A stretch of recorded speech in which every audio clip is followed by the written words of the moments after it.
Bonjour tout le monde, je suis mes amis, ingénieur spécialisé dans la partie non structurelle chez Hilti au Luxembourg.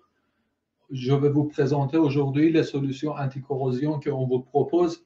Et après, si vous avez des questions, on peut toujours vous répondre. Bienvenue, encore une fois, bienvenue sur la présentation. Si vous ne m'entendez pas, vous pouvez écrire dans le chat, peut-être, attendez.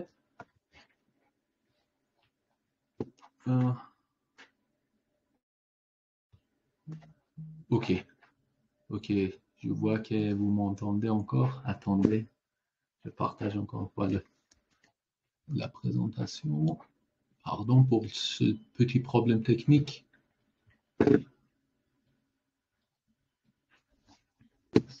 Ok, pardon. Nous sommes contents de vous avoir aujourd'hui pour parler de solutions anti-corrosion. Avant de commencer, il y a quelques points que je voulais vous dire.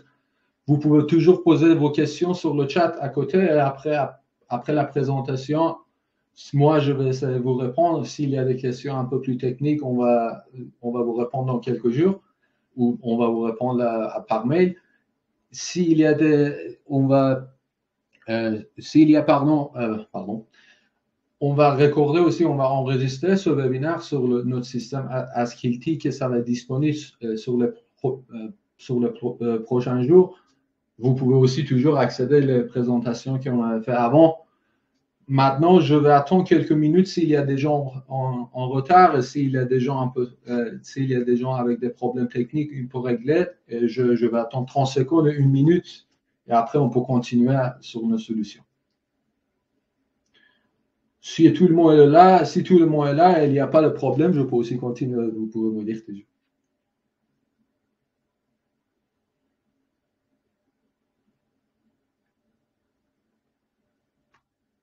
Ok.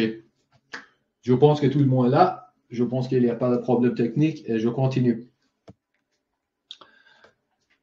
On va passer sur l'agenda de cette webinaire aujourd'hui. Nous allons aborder plusieurs points essentiels sur la corrosion. Tout d'abord, je vais vous expliquer c'est quoi la corrosion. On va faire deux, trois petits slides sur la corrosion et pourquoi ça arrive. Je vais vous expliquer un peu les réactions chimiques et ça arrive avec les corrosions, pourquoi il y a la corrosion, à cause de quoi. On va parler un petit peu sur le type de corrosion qu'on a dans notre métier de construction. Et après, brièvement, je vais vous montrer aussi les différents environnements de corrosion et cas juridiques. Bien sûr que je vais vous montrer nos propositions, nos solutions chez Hilti. Et après, je vous montre deux cas pratiques qu'on avait réussi à résoudre le problème. On commence par c'est quoi une corrosion? La corrosion, en fait, la définition de corrosion par rapport au standard DIN, c'est l'interaction physiochimique entre un métal et son environnement, en train de modification qui change la propriété du métal par rapport la résistance de charge ou la fonction du métal environnement, ou c'est une technique qui font partie. En fait, il est essentiel qu'on sait déjà la corrosion et c'est fait pour éviter des erreurs. Dans les anciens temps, Platon, le scientiste, il a écrit qu'il a défini la corrosion que le métal vient une substance terreuse. C'était dans le 18e siècle que les scientistes compris qu'une corrosion, c'est un processus chimique. Plus tard, après, on a compris que c'est un phénomène électrochimique qui implique dans le métaux et avec les matériaux, avec les environnements, pardon. Si je continue un peu, c'est quoi c'est quoi la corrosion? En raison des propriétés physiques et mécaniques, l'acier, c'est un matériau vraiment économique qu'on peut utiliser comme les barres pour renforcer le béton. Mais il y a un grand ennemi sur l'acier, c'est la corrosion. Comme vous savez, c'est vraiment pratique, c'est flexible, Mais le problème, c'est que ce métal, il adore réagir avec l'environnement. Avec l'environnement, il commence à corroder. La corrosion de ce matériau, normalement, c'est une nature électrochimique, comme je vous ai expliqué. Et comme je vous ai expliqué aussi, une défaillance dans la corrosion, ça peut entraîner une défaillance totale des matériaux, comme les défaillances structurelles ou les défaillances esthétiques. Une protection, en fait, on a des solutions pour protéger en fait l'acier. Heureusement, il existe des solutions, une protection efficace. On peut, dans le départ, en fait, il nous permet de ralentir, ce processus et de garder notre infrastructure solide et sécurisée. Maintenant qu'on sait c'est quoi une corrosion, on peut commencer à voir les réactions les raisons que la corrosion commence à faire, commencer en fait. La réaction, il y a deux réactions corrosion électrochimique, consiste toujours de réactions. La réaction anodique, c'est le métal sacrifie en fait en librant des électrons, comme vous voyez dans la première réaction. Le fer, ça commence à sacrifier des électrons. Et la deuxième réaction, qui s'appelle la réaction cathodique, il vient avec les réactions de l'éduction de l'oxygène dans la surface du métal. Quand on fait cet oxygène et de l'eau dans l'air, l'humidité, ça commence à faire une réaction chimique qui produit le fer oxyde, on l'appelle ça corrosion. Normalement, s'il y a un électrolyte comme une fine couche d'humidité sur le métal et l'air, il y a toujours la corrosion. Si on peut protéger le métal à avoir un contact entre humidité et de l'air, on peut éviter complètement la corrosion. Malheureusement, ce n'est pas possible, complètement on ne peut pas faire, mais on peut ralentir la procédure. Il y a 5 facteurs importants sur la corrosion. Il y a des risques, il y a des humidités. Humidité, il existe toujours dans l'air, c'est pas évitable. Mais par contre, ça dépend de l'environnement. S'il y a un environnement comme une piscine, que c'est toujours humide, ou un environnement à l'extérieur, il y a toujours humidité, il faut protéger le matériau. La température aussi, ça connecte directement vers la humidité. En fait, la température, plus que c'est chaud, plus la corrosion s'emballe parce qu'il y a plus la humidité. Le troisième facteur important, c'est le côté maritime, en fait. L'air contenant de sel de mer, c'est un ennemi, en fait, pour les fers, pour les aciers. En fait, nous, des humains, on est bien à la plage, mais pour un acier, pour un métal, ce n'est pas un bon environnement. Pollution industrielle aussi, il y a des facteurs industriels on doit toujours faire attention parce qu'il y a toujours des niveaux élevés de dioxyde de soufre. Mais comme le monde bouge vers un monde un peu plus industriel, c'est aussi important qu'on protège nos métaux par rapport aux pollutions industrielles.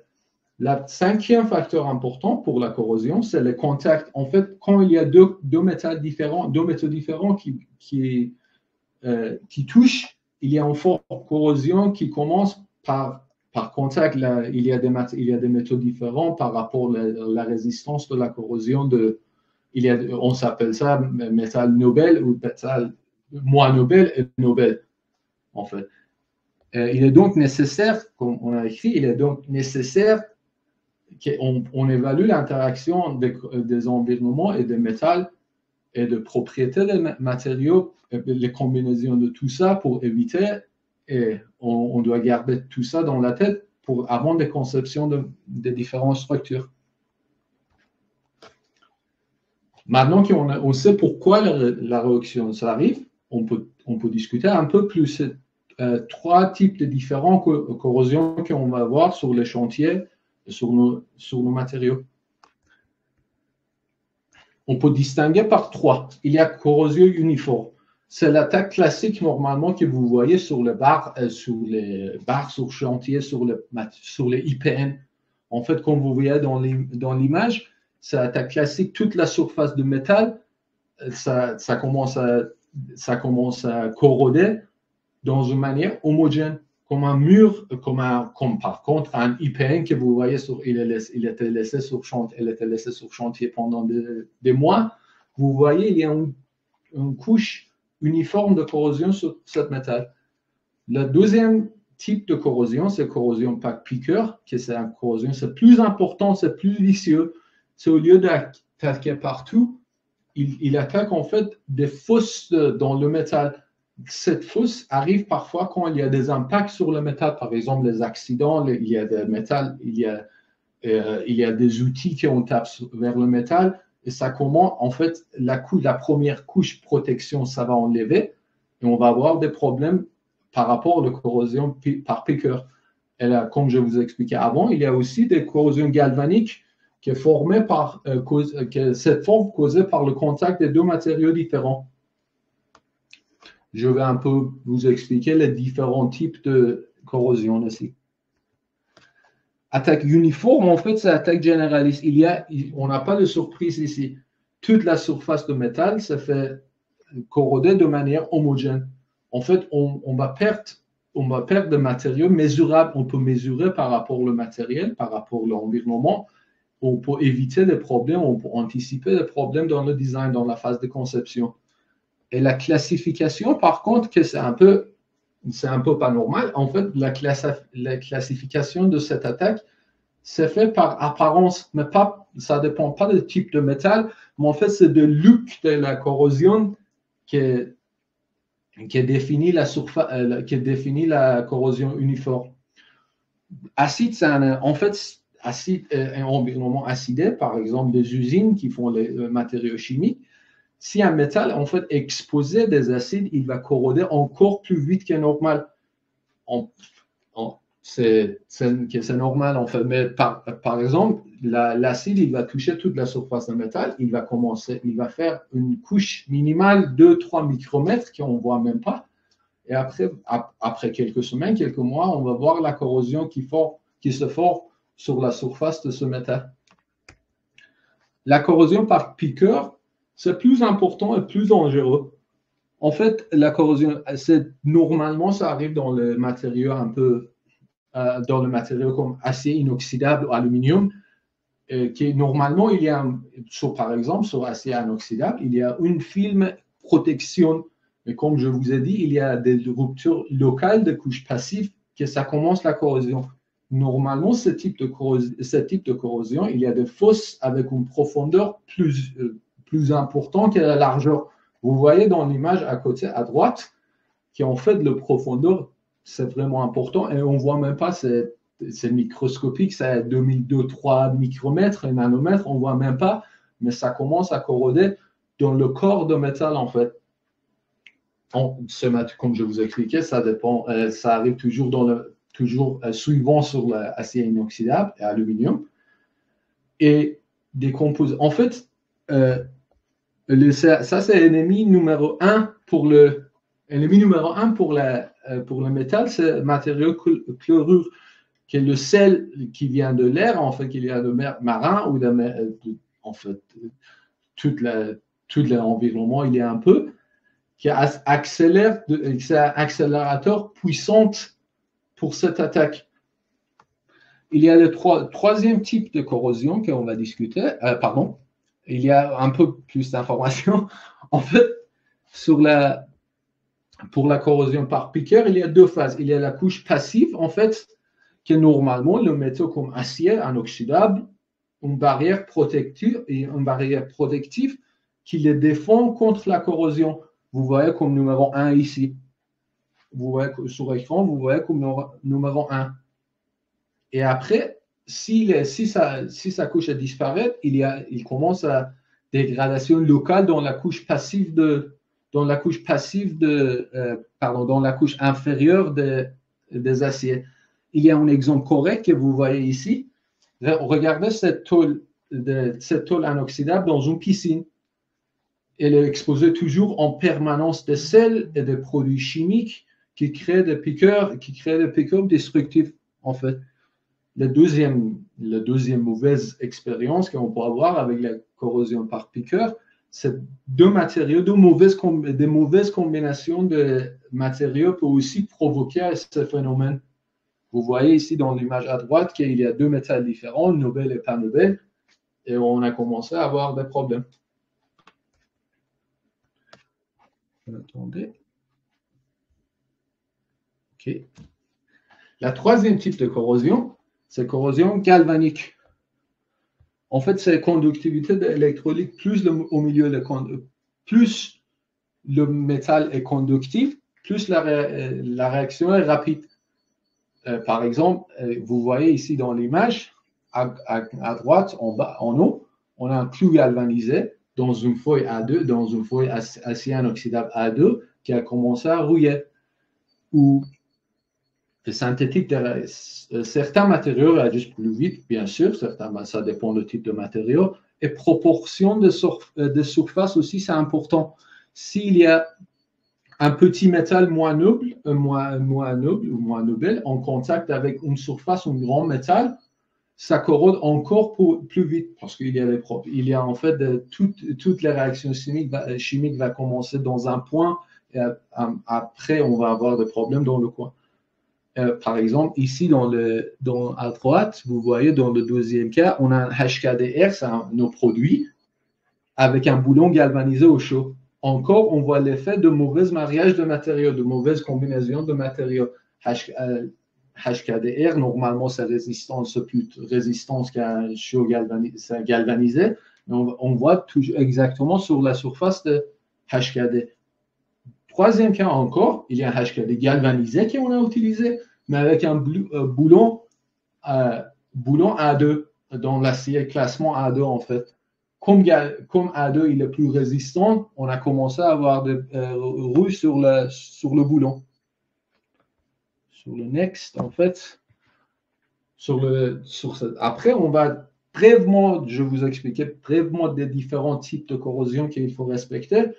Et après, je vous montre nos solutions.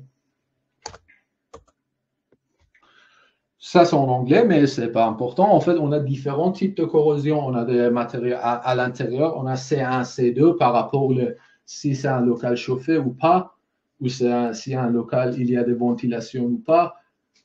S'il y a des condensations, par exemple, les salles de bain, les salles de bain, les saunas, pour ce type de corrosion, normalement, on peut faire avec zinc, le zinc coated steel, avec les produits normaux, C1, C2. Il y a des applications à l'extérieur, par exemple, je sais pas, les garde-corps dans les rues, les garde-corps dans les escaliers à l'extérieur, de tous les matériaux, tous les métals que vous voyez, les boîtes postales qu'on voit, il y a beaucoup de métal qu'on utilise à l'extérieur, que ça dépend, en fait, de l'environnement. Il y a trois types différents, 4 types différents. Et s'il y a des distances plus grandes que 10 km, on a ces 2, ces 3. Je ne veux pas vous expliquer partout parce que je suis sûr que vous savez déjà. Si c'est dans la plage ou à une distance de moins 1 km, on est dans les classes C4 jusqu'à CX. En fait, on peut voir par rapport les standards ISO. S'il y a dans une usine, en fait, c'est encore différent. Et il y a des applications spéciales comme les tunnels,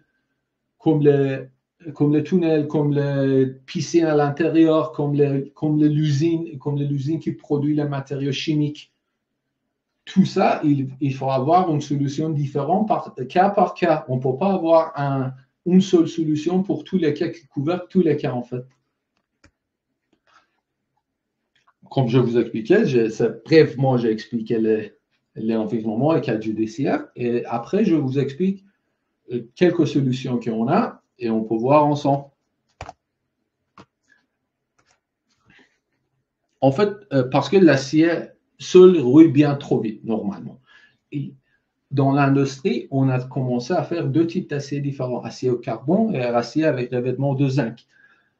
Et le zinc, en fait, il s'agit en fait comme un bouclier sur un bloqueur, un protecteur de l'acier qui est 10 fois en fait 10 fois plus résistance que l'acier contre la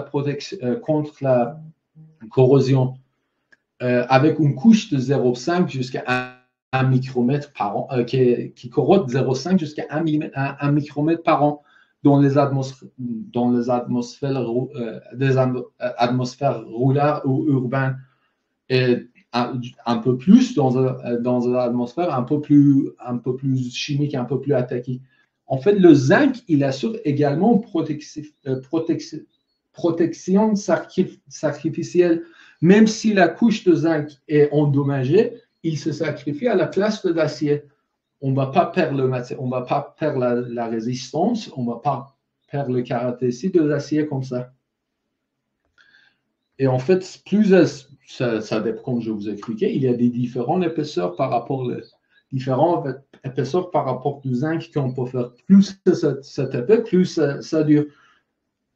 En fait, encore une fois, on voit à droite de différents environnements, différentes vitesses à la corrosion.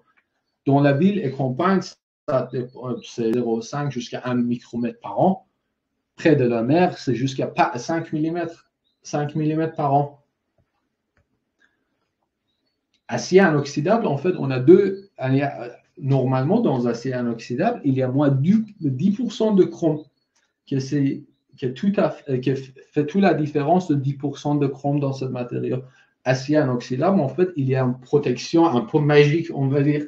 C'est une couche passive qui est de l'inox entre en contact, en fait, à droite, vous voyez dans la partie bleue, vous voyez quand l'acier inoxydable, il rentre en contact avec l'oxygène, une fine couche d'oxyde de chrome ça forme automatiquement dans la surface.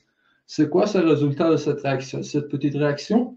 Une barrière ultra fine, ultra mince, mais ultra efficace qui protège le métal, l'acier, en profondeur et acier au carbone. En fait, la différence entre acier au carbone et acier inoxydable, sans chrome, c'est acier au carbone, rouille rapidement, forme une couche fragile qui peut casser comme les barres, comme les rebars sur chantier.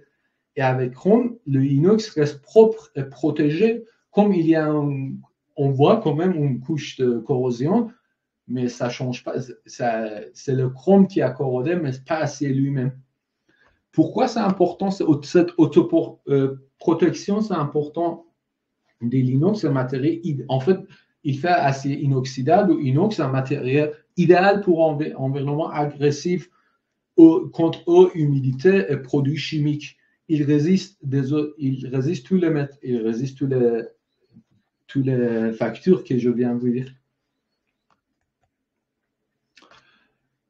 Chez Hilti, Chez Hilti, on propose différentes classes et différents traitements de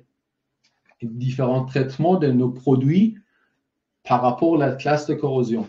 On commence par le produit qui est C1 ou C2, qui a un revêtement zinc, en fait, jusqu'à une épaisseur de jusqu'à 13 micromètres. C'est pour les classes E1, M1, C1 pour à l'intérieur du bâtiment, qu'il n'y a pas beaucoup d'humidité ou dans un local ventilé ou dans les maisons, en fait. La deuxième classe, excusez-moi. Deuxième classe, c'est HTG, Hot Tip Galvanized.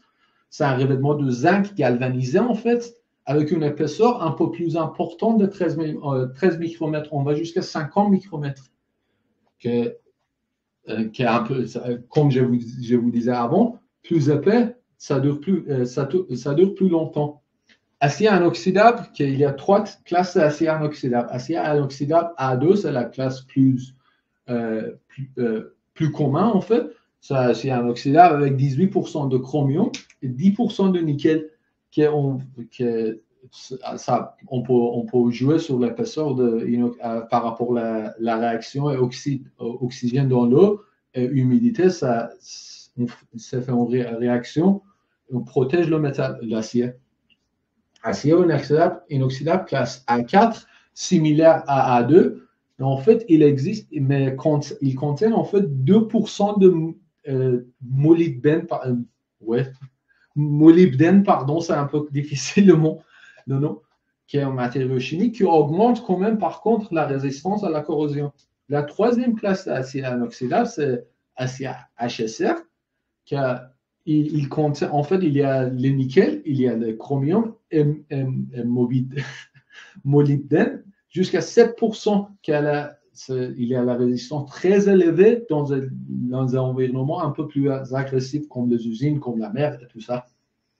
Mais par rapport à nos produits, on a des différents types. Par exemple, avec les clous Hilti, vous avez des différents types. Avec les ancrages mécaniques, vous avez les différents types que je vais vous montrer.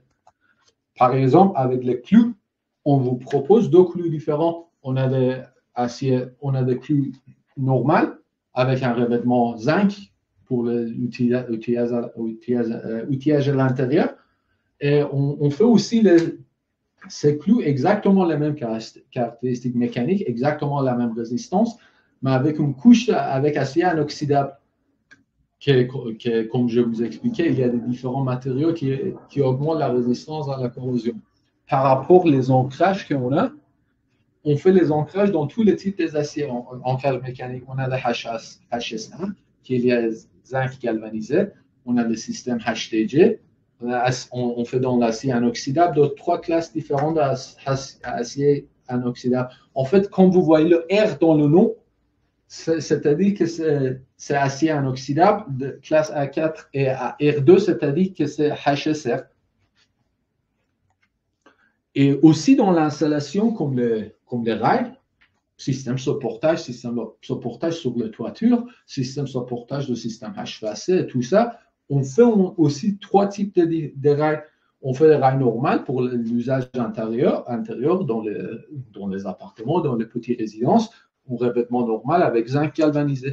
Si on a besoin un peu plus de la résistance à la corrosion, on fait les revêtements de zinc galvanisé au chaud, qu'on voit MQ41HTG, aussi MT40OC, le même propriétaire de HTG, on peut voir. Et on fait aussi les rails un peu plus importants pour l'usage à l'extérieur. Les rails MQ41 et A2, vous voyez, A2 ou A4, vous voyez déjà exactement le nom le type de corrosion, on voit dans le nom de matériel. Par contre, il y a une révolution chez Hilti on l'appelle ZM, la couche ZM5 magnésium. En fait, qu'est-ce qui se passe on a commencé ce produit, ça fait quelques années en fait, qui est un peu différent par rapport aux autres solutions. En fait, par exemple, il y a quand vous voyez comment ça fonctionne, quand vous coupez les aciers, je ne sais pas, les rails ou les ancrages, quand il y a une partie qui est un peu endommagée, dans l'image en haut, vous voyez qu'il y a un rouille qui commence à rouiller la partie exposée. La partie exposée, ça oxyde en fait. La deuxième étape, la deuxième phase, après quelques mois, un film de base de zinc automatiquement commence à former autour de coupe, autour de dommages. Et la troisième phase, ça arrive après un an, après quelques années, c'est la couche protection va protéger le rouille et arrêter et stopper en fait l'expansion de rouille. Comme vous voyez à droite, avec la classe ZM25 micromètres, après un an, au milieu de environnement marin, on ne voit pas du tout de rouille. Ici, on a testé, en fait, on a fait dans le laboratoire Hilti à Liechtenstein, on a fait des différents types avec brouillard salin, que c'est un standard, c'est par rapport aux codes, ça par rapport le DIN EN ISO 9227. On a fait le test sur les 4 différents matériaux. À gauche, vous voyez la type 1, qui est zinc galvanisé avec une épaisseur de 21 micromètres. Deuxième, c'est la classe HDG, 45 micromètres de zinc. HDG+, classe de type C, environ 70 micromètres de zinc. Et classe D, Hilti zinc magnésium, environ 25 micromètres de zinc. En fait, vous voyez exactement dans l'image qu'après presque 900 heures des essais en brouillard salin, la supériorité de revêtement zinc-magnésium sur le rail normal, sur le standard normal. Vous voyez dans la classe A, par exemple, le rail il est complètement rouillé. La classe B, il est rouillé important. On voit déjà l'importance de rouillage sur le type B. Le type C, on voit qu'il a commencé, par exemple, si vous voyez, je ne sais pas si vous voyez, mais au milieu de la rail là-bas, on voit qu'il y a une couche qui a commencé à se former, une couche brune qui a commencé à se former, et le type D, qui on est à Hilti zinc magnésium. Après 1000 heures de test, on a plus de résistance contre la corrosion en comparaison avec la classe C, le type C. Si on met par contre avec 25 micromètres de zinc magnésium, on peut dépasser la résistance en comparaison avec la HDG+, avec 100 micromètres de HDG. Et ici, on voit tout de suite une comparaison avec les classes différents environnements, avec le zinc magnésium et zinc normal. Vous voyez avec 25 micromètres d'épaisseur, comme ZM310, c'est la solution MT qu'on vous propose, c'est clairement indiqué comme idéal pour les environnements 3 ans. Vous voyez, si on voit, c'est 3 ans. Mais par exemple, avec le zinc, si on regarde plus ou moins la même chose pour le zinc, 25 mm Z350, ce n'est pas utilisable dans les environnements C3 et C4. On n'a rien du tout avec cette épaisseur. Il faut augmenter l'épaisseur à 42 mm pour avoir une classe de médium, en fait, 5 jusqu'à 15 ans dans la classe C4. Mais dans la classe C4, en fait, avec 24 mm de zinc magnésium, on peut aller jusqu'à. En fait, la rouge commence après 5 ans, ou 5 jusqu'à 15 ans. En fait, c'est une solution environnementale et une solution moins chère. Je veux vous montrer en fait deux cas pratiques. Et après, on peut commencer avec vos questions. En fait, le cas numéro 1, nous avons installé un système HVAC sur le toit d'un bâtiment existant dans un environnement extérieur et industriel. Mais le problème majeur, c'est la corrosion. Le défi à relever, c'est l'exposition continue aux intempéries et la pollution industrielle. Qu'est-ce qu'on peut faire? Qu'est-ce qu'on peut choisir pour garantir la longévité et fiabilité du système HVAC? Nous devons opter sur une solution qu'on peut protéger le matériau. Avec le système ZM, par exemple, on peut facilement régler ce petit problème.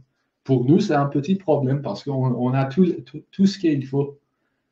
Dans un environnement extérieur, industriel, il faut choisir un bon revêtement et c'est essentiel pour éviter les réparations coûteuses et prolonger la durée de la vie des matériaux et des équipements, bien sûr.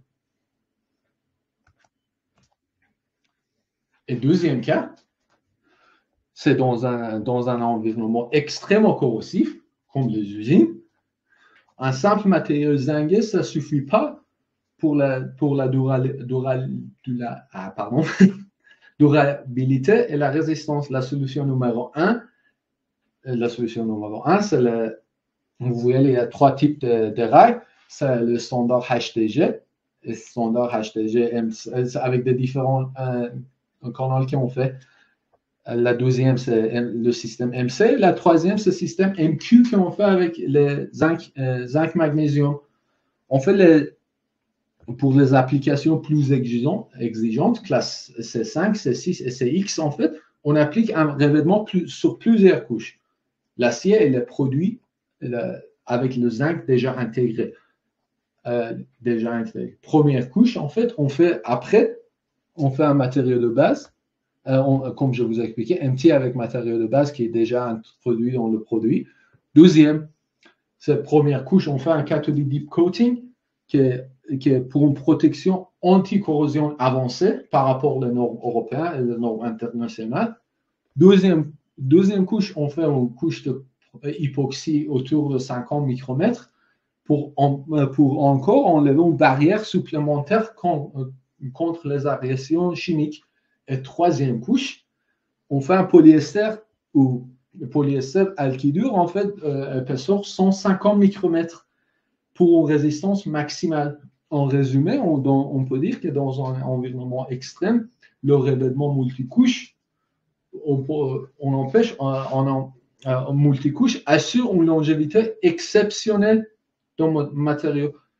En fait, avec cette solution, on peut vous proposer un vrai bloqueur contre la corrosion dans tous les environnements.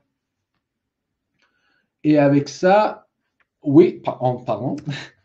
Il y a encore, si vous avez encore des questions, vous pouvez écrire dans le chat et après, si je peux, je vous répondre. Sinon, je vais demander à nos experts et on va vous répondre par mail jusqu'à 48 heures.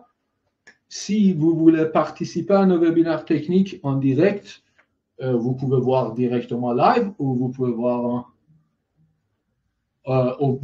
directement live ou vous pouvez regarder le replay après, c'est toujours accessible. Et vous pouvez toujours voir sur notre système Ask Hilti les articles sur les différentes nouveautés techniques et les différentes questions que vous avez. Par contre, si vous avez des questions pour lesquelles, et bien sûr, si vous avez des questions par la suite, vous pourrez le poser pour la plateforme et aussi vous pouvez envoyer des questions un peu plus spécifiques pour nous, pour moi et pour les autres ingénieurs qui travaillent chez Hilti Belux à belux.engineering@hilti.com. Je suis disponible pour toutes les questions, en fait. Et merci pour le temps. Merci pour le temps que vous m'avez donné ce matin. Je vous souhaite une bonne journée. J'attends quelques minutes pour des questions qui peuvent arriver.